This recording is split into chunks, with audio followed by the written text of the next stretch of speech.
Vamos para a nossa aula de número 7, na nossa análise do livro de Filipenses. Nessa aula, irmãos, nós vamos analisar o texto de Filipenses, capítulo 2, dos versículos 5 a 11.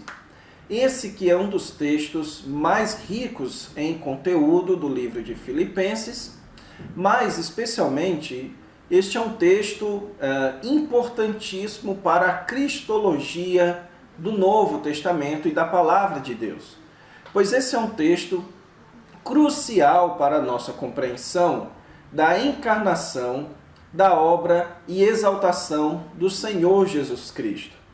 Então, na análise desse texto de agora, nós não vamos simplesmente tentar entender a exegese do texto. Agora, visto que há um texto, então, importante teologicamente, é óbvio que nós vamos tentar agora entender a sua importância teológica, de entender como esse texto implica para a nossa compreensão da doutrina do Senhor Jesus Cristo, ok? Mas antes disso, vamos aqui analisar o que nós vimos na aula passada. Na aula passada nós vimos, irmãos, que o apóstolo Paulo, dos versículos 27 a 30, ele vai chamar os irmãos de Filipos à união. Então eu disse a vocês que ele agora vai deixar de tratar das suas circunstâncias e vai agora lidar com as circunstâncias do povo da igreja de Filipos. Então o apóstolo Paulo deu uma lição de como ele, como cristão, encarava as circunstâncias em que ele estava localizado. Agora ele vai ensinar ao povo de Filipos a como eles deveriam encarar ou enxergar as circunstâncias, as situações em que eles estavam passando. Então nós vimos que o apóstolo Paulo estava passando por oposição, ele estava preso por causa do evangelho. Da mesma forma, o povo de Filipos estava sofrendo oposição. A igreja estava tendo adversários. Então o apóstolo Paulo os ensina sobre como eles devem se comportar diante disso. E o ensino do apóstolo Paulo é que deve haver união. Eles precisam ser unidos, unirem-se uns aos outros, unirem-se como igreja em um só espírito, unirem-se em uma só alma, em uma só intenção. E que intenção é essa? A de lutar pela fé evangélica, a de defender a fé evangélica, de defender a pregação do evangelho. E então o apóstolo Paulo mostra as razões ali, nas quais são que isso é uma evidência de salvação, que isso nos associa com o sofrimento de Cristo e isso nos associa ao sofrimento de Paulo. E então nós passamos para analisar o capítulo 2, versículos de 1 a 4. Nesse texto, o apóstolo Paulo, então, vai tirar uma implicação dessa união que existe dentro da igreja, ou dessa necessidade de união, mas especialmente da união que eles tinham com Paulo. Então, Paulo termina o versículo 30 dizendo que eles eram unidos a Paulo.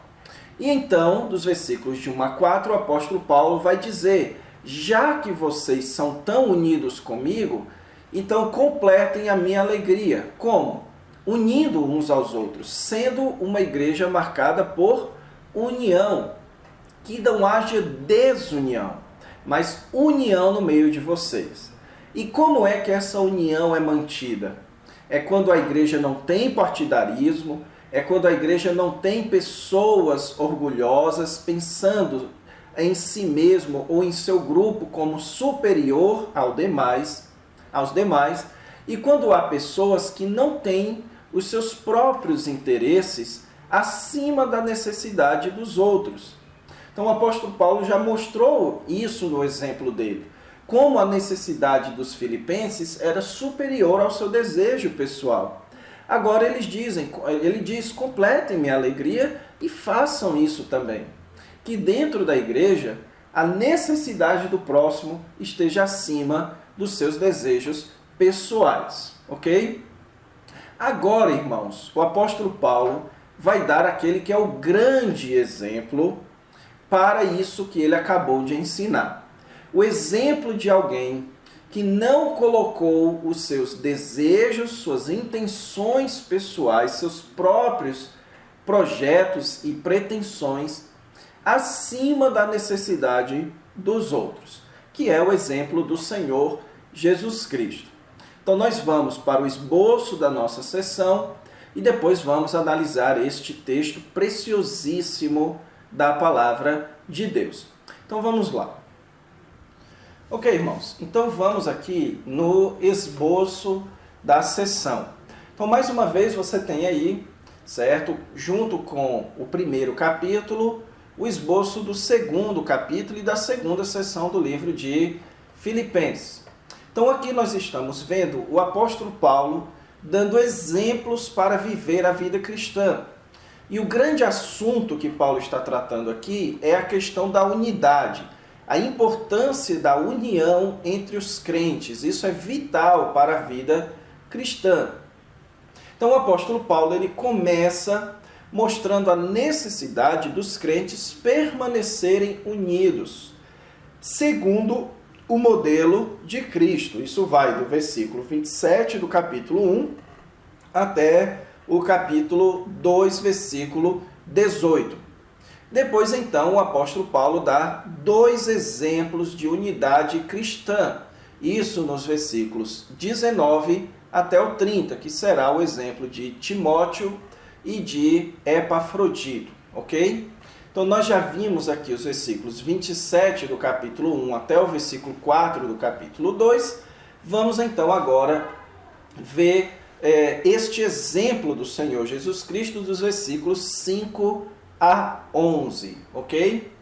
Então, vamos lá. Essa sessão, irmãos, que vai do versículo 5 até o versículo 11, ela é dividida em três partes. A primeira delas está no versículo 5, onde o apóstolo Paulo apresenta aqui uma introdução. Ele introduz ao assunto, ao exemplo do Senhor Jesus Cristo. Depois, então, dos versículos 6 a 8, o apóstolo Paulo apresenta o exemplo de Cristo na sua humilhação, naquele momento em que Cristo não colocou o seu interesse acima da necessidade dos outros. E depois, então, dos versículos 9 a 11, mostra como Deus honrou a atitude de Jesus, como Deus exaltou a Jesus por não ter colocado o seu interesse acima da necessidade do próximo. Então você tem aqui uma introdução, o exemplo da humilhação de Jesus e o exemplo da exaltação de Jesus. Então voltando aqui para o versículo 5.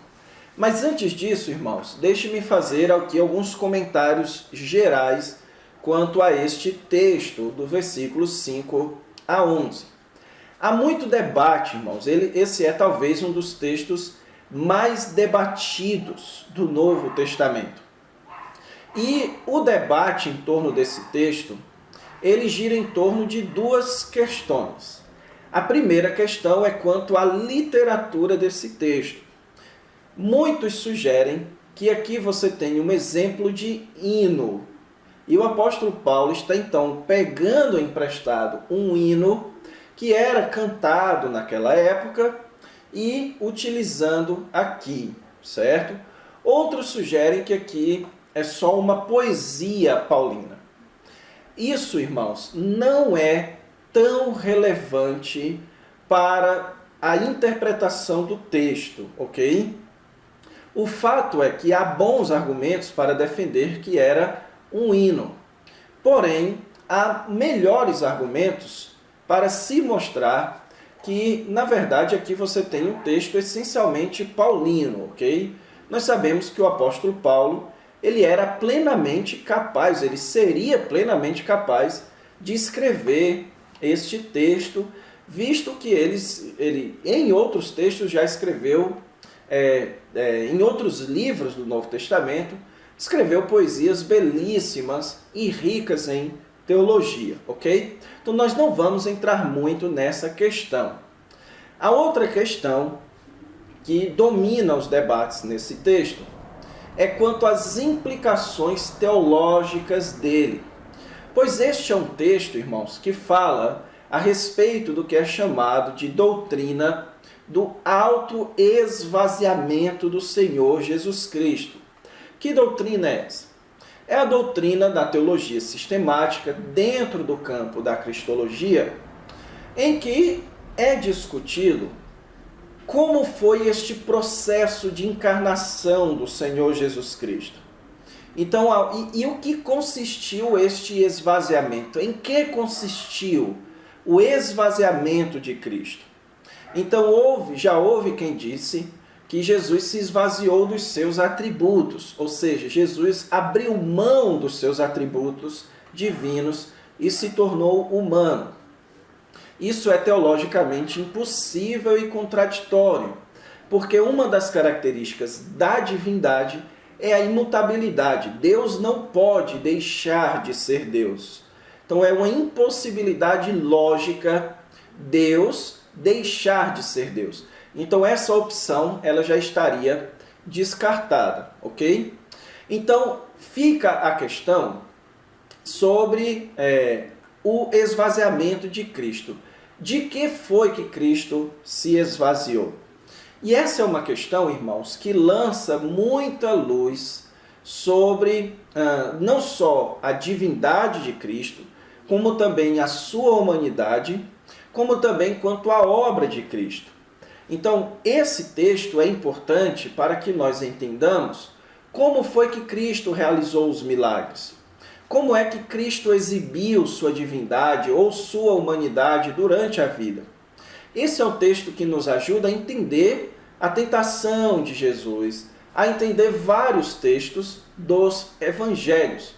Pois esse texto aqui, irmãos, vai mostrar como era a relação da divindade com a humanidade do Senhor Jesus Cristo neste processo, neste período da encarnação e no período da exaltação, ou seja, depois da ressurreição do Senhor Jesus Cristo, ok?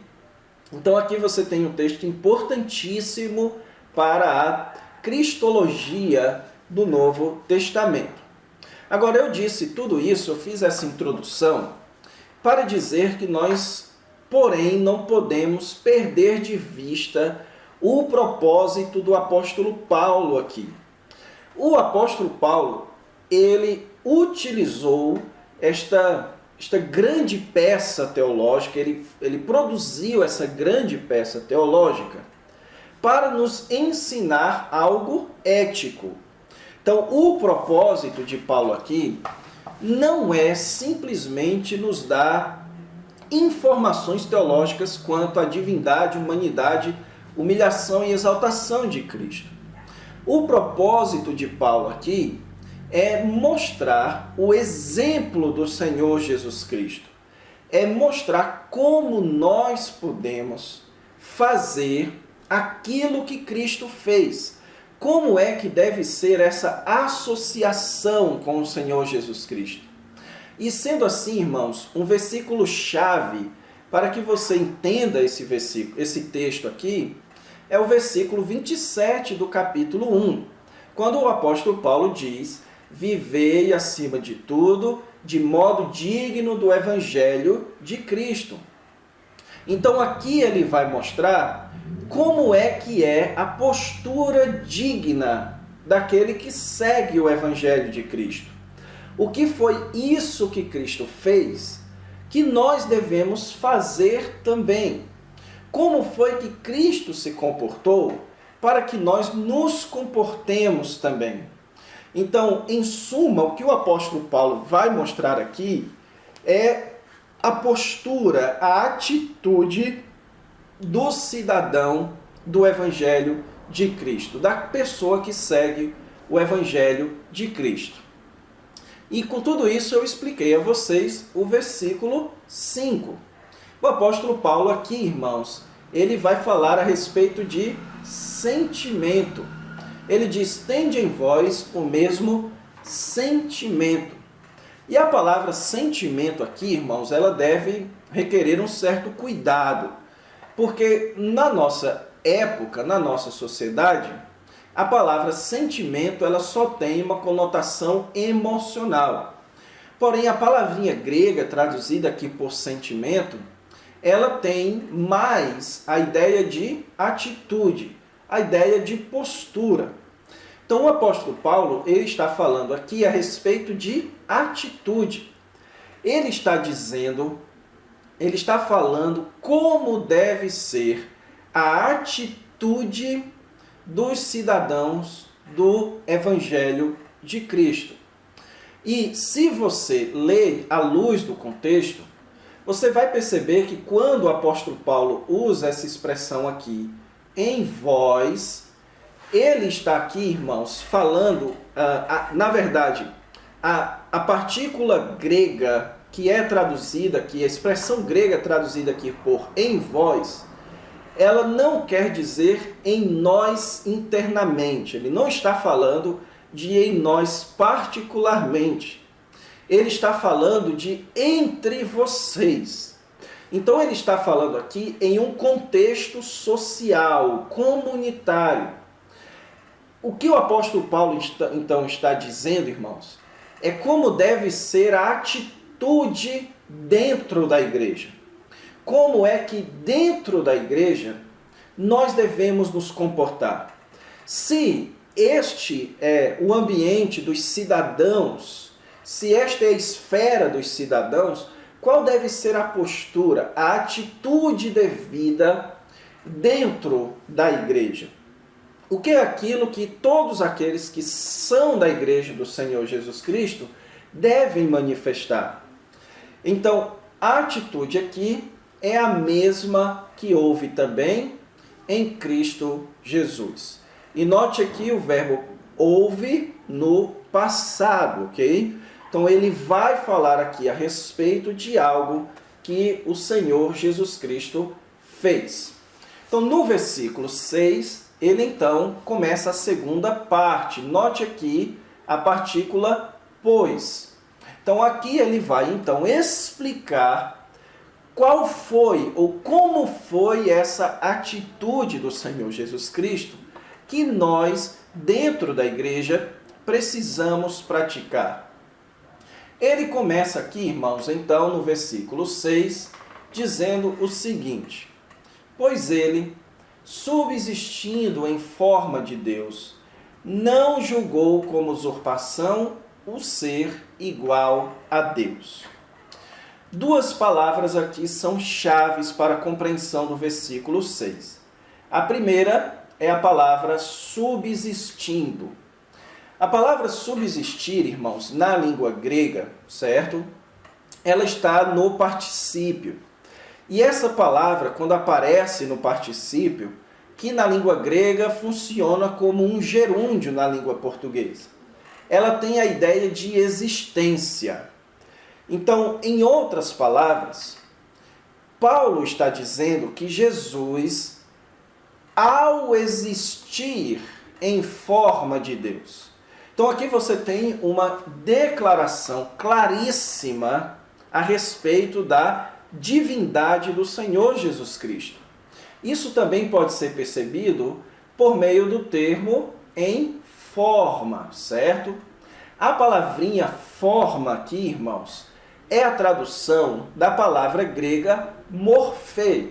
Então, para usar uma ilustração, você já deve ter assistido um seriado da televisão dos Power Rangers. E quando os Power Rangers eles vão entrar em ação, eles dizem a seguinte frase: é hora de morfar.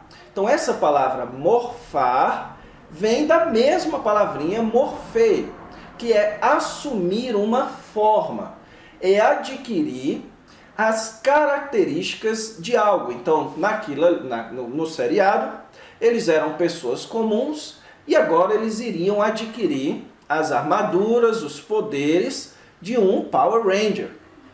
Aqui, irmãos, então aplicando isso ao texto, usando essa ilustração e aplicando ao texto, Jesus existia com a forma de Deus, ou seja, Jesus existia com todas as características da divindade, com todos os atributos da divindade. Então aqui você tem, certo?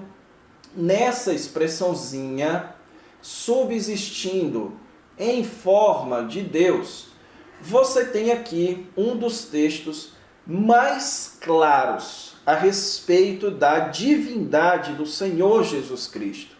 Jesus existia possuindo todos os atributos da divindade.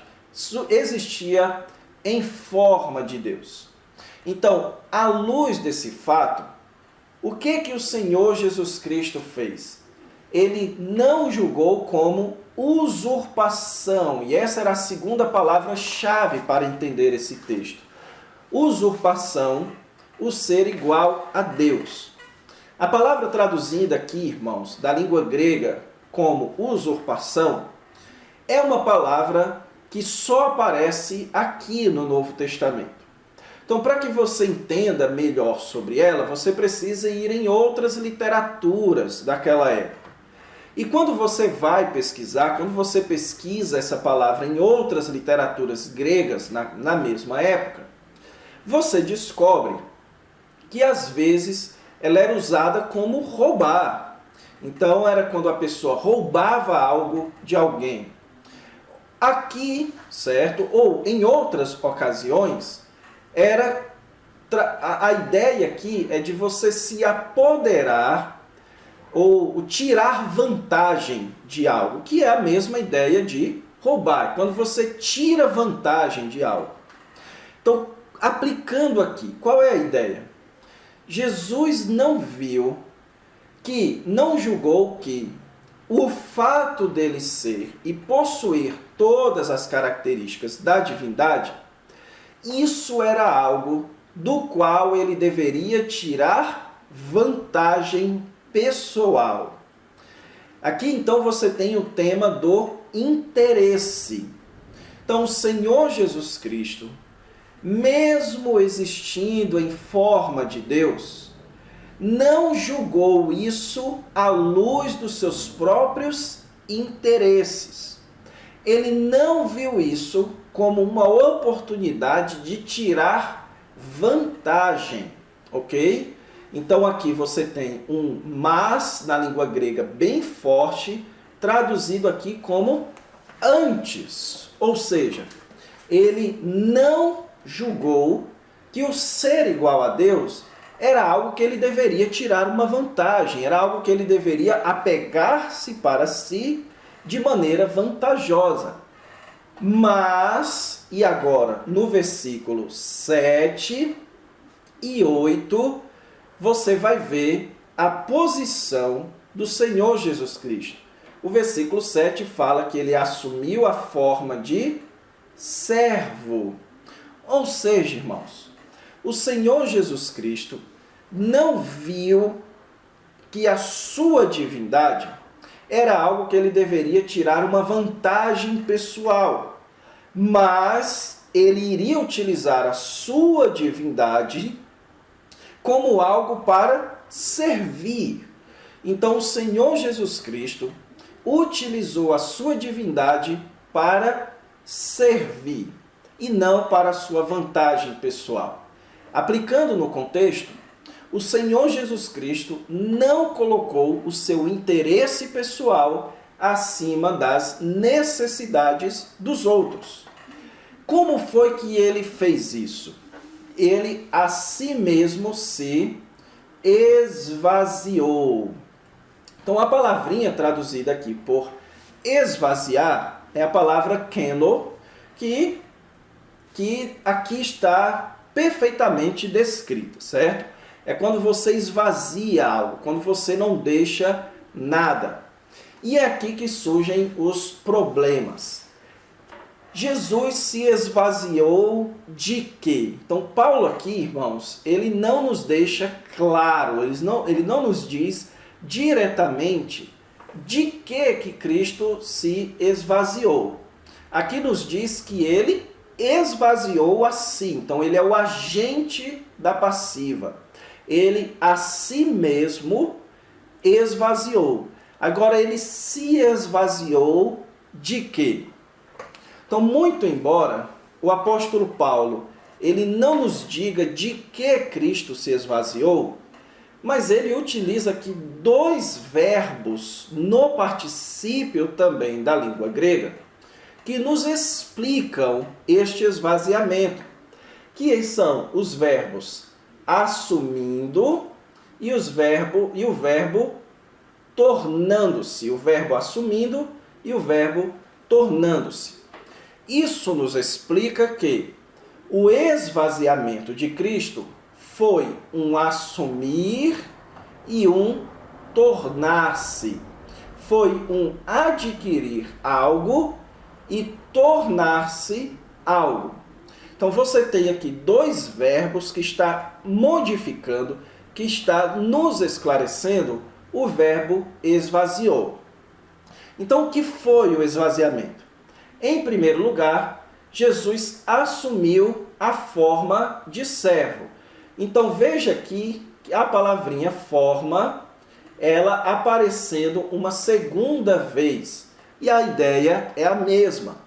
A palavra forma é todas as características concernentes a isso. Então Jesus existia com todas as características da divindade. Agora, ele assumiu todas as características de um servo, ok?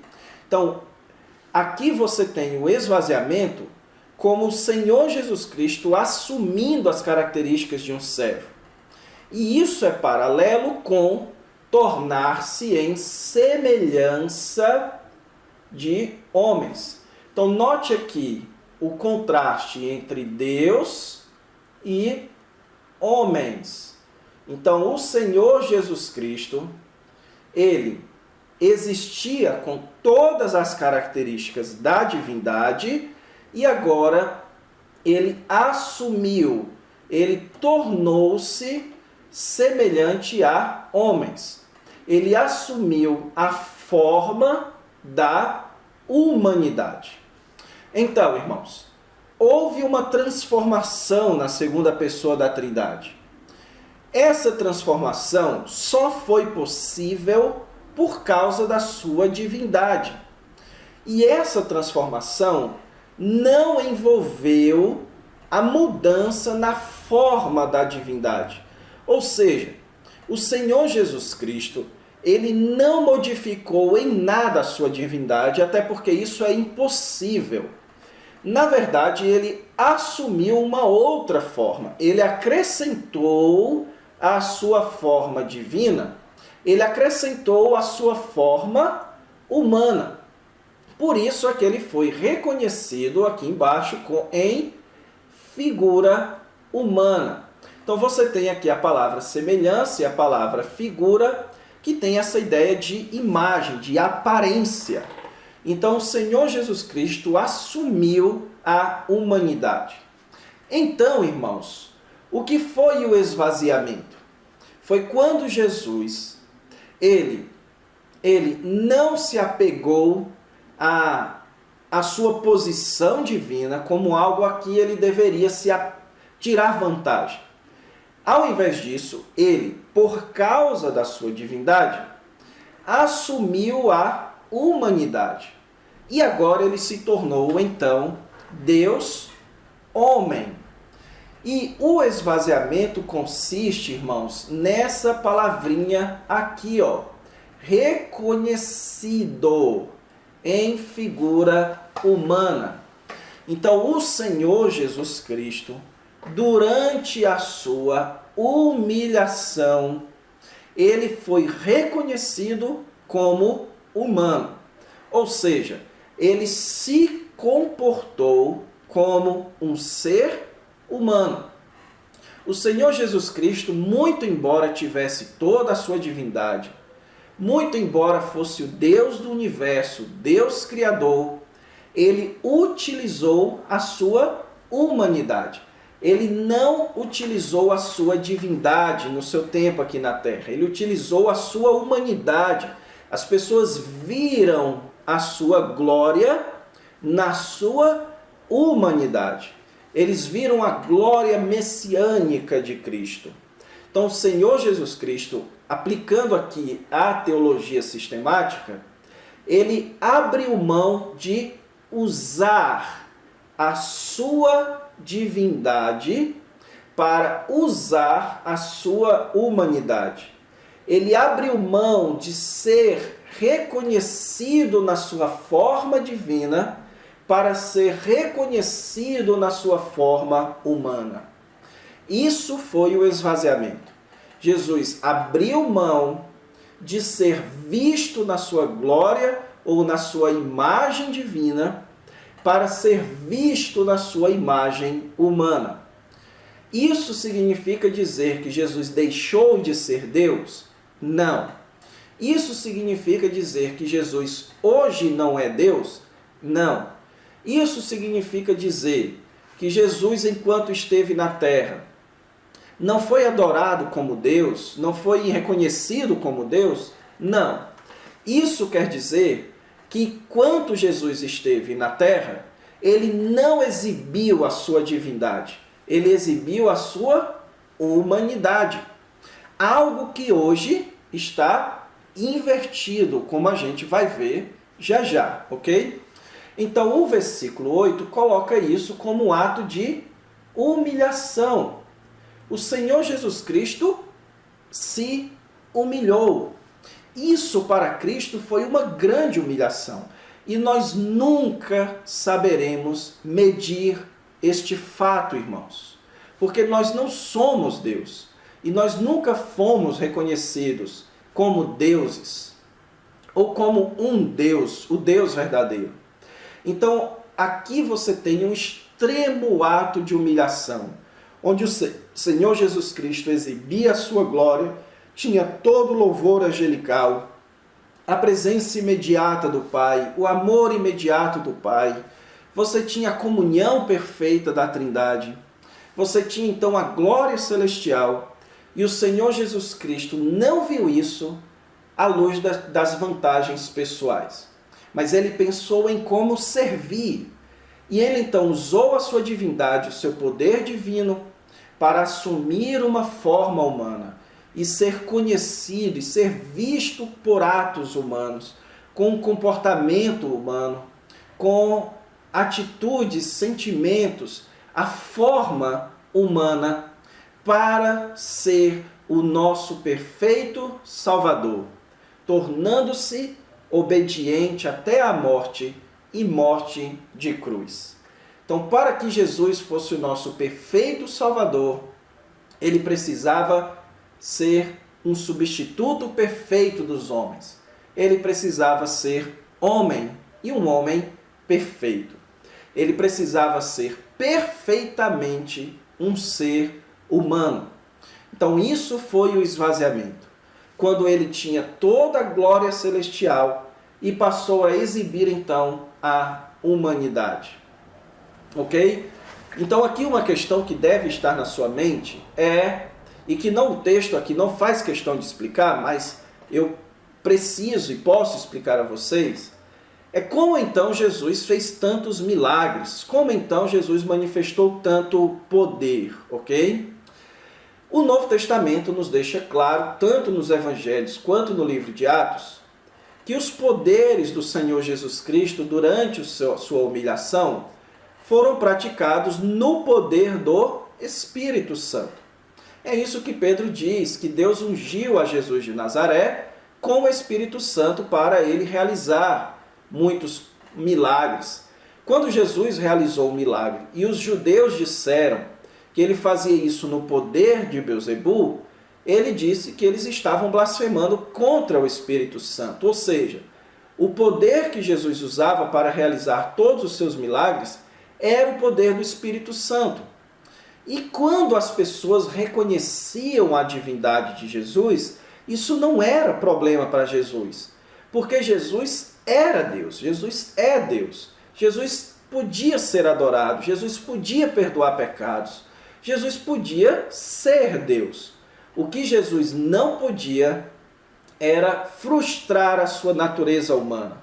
Era, enquanto homem, agir em toda a sua divindade, pois isso faria com que Jesus não fosse um substituto perfeito. Então aqui, quando fala que ele foi obediente até a morte, provavelmente Paulo está se referindo ao evento da tentação de Jesus. Pois qual foi a tentação de Jesus? Foi quando Satanás disse ou tentou que Jesus utilizasse a sua divindade para transformar pedra em pão, quando o Espírito Santo havia levado Jesus para o deserto para passar fome e ser tentado pelo diabo. Então o direcionamento do Espírito era que Jesus passasse fome. E o que Satanás então tenta? Que Jesus use o seu próprio poder para transformar a pedra em pão. Mas Jesus foi obediente. Ele manteve a integridade da sua humanidade para ser o nosso substituto perfeito, ok? Então, irmãos, aqui você tem essa doutrina bastante complexa, mas eu penso que a interpretação que nós demos a esse texto nos ajuda a entender bastante a respeito do esvaziamento de Cristo, da sua humilhação, da sua encarnação. Porém, agora, dos versículos 9 a 11, nós temos o outro lado da moeda. Aqui nós vimos a humilhação de Jesus. Agora nós vemos a exaltação. Então, note, voltando aqui no versículo 6, que o versículo 6 começa com ele, pois ele, ou seja, pois Jesus se humilhou. Ok? Então veja aqui embaixo. Ele se humilhou. Quando você vai para o versículo 9, você tem aqui Deus o exaltou. Então o que nós aprendemos aqui? Que quando nós nos humilhamos, Deus nos exalta. Quando nós nos exaltamos, Deus nos humilha. Então é esse o padrão que Paulo está estabelecendo aqui. Jesus não pensou em seus próprios interesses, mas na necessidade dos outros. Ou seja, Jesus não procurou exaltar a si mesmo, ele se humilhou. Então, quando Jesus não procura sua autoexaltação, é Deus quem procura a exaltação de Cristo. E a exaltação de Cristo foi máxima. Ele lhe deu o nome que está acima de todo nome, para que ao nome de Jesus se dobre todo o joelho, nos céus, na terra e debaixo da terra. E toda língua confesse que Jesus Cristo é Senhor. Olha só aqui, irmãos. A palavra Senhor sendo utilizada num contexto romano. Então, Jesus Cristo é o César da humanidade. Jesus é o imperador do céu, o imperador da terra, o imperador debaixo da terra. Todos devem confessar que Jesus é o grande imperador para a glória de Deus Pai. Qual é a lição que Paulo está dando aqui? Que o Senhor Jesus Cristo não buscou a sua própria exaltação, mas Deus buscou a exaltação de Cristo. Então Jesus não buscou os seus próprios interesses, mas a necessidade do outro. E Jesus então buscou a necessidade de Cristo ser exaltado sobre todo nome. E tudo isso glorifica a Deus. Então, irmãos, trocando em miúdos aqui. Qual é a lição que o apóstolo Paulo está tentando nos passar aqui? A grande lição, irmãos, é que é esse tipo de postura que deve permear os relacionamentos dentro da igreja. Então, se você é pastor, não utilize o seu cargo pastoral como algo para tirar vantagens pessoais. Utilize a sua posição pastoral para servir os irmãos. Você é uma pessoa inteligente, capacitada teologicamente, não use isso para tirar vantagem pessoal. Utilize isso para servir ao próximo. Você é um seminarista, não use isso para vantagem pessoal. Utilize isso para as necessidades dos outros. Se você é um líder de ministério, toca no louvor, se você tem uma capacidade musical muito boa, não utilize isso como vantagem pessoal. Não trate nada disso como algo que você deveria se apegar para ter vantagens. Mas utilize qualquer posição, capacidade, inteligência, qualquer coisa. Utilize para ser um servo. Que isso seja para servir ao outro, para satisfazer o interesse dos demais. Além disso, aliás, isso é uma expressão de que você não busca a sua exaltação pessoal. E lembre-se, quando nós não buscamos a nossa própria exaltação, Deus é quem busca a nossa exaltação. Então, para que Deus nos exalte, nós precisamos parar de nos exaltar. Então, usando as palavras de Tiago, capítulo 4, aquele que ri, passe a chorar.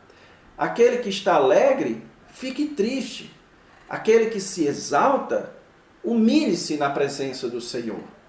Então, que nós, irmãos, não queiramos jamais a exaltação para nós mesmos. Que, nas palavras de J.I. Packer, que os holofotes jamais estejam sobre nós. Veja como o apóstolo Paulo termina o versículo 11. Para glória de Deus Pai. Quando os holofotes são colocados em Deus, Deus coloca o seu holofote em nós. Não o holofote dos homens, ok? Então não é dos homens que a gente deve esperar a exaltação, mas de Deus. Então pegando o exemplo de Tiago capítulo 4, quando nós curvamos a nossa cabeça para Deus, Deus levanta a nossa cabeça.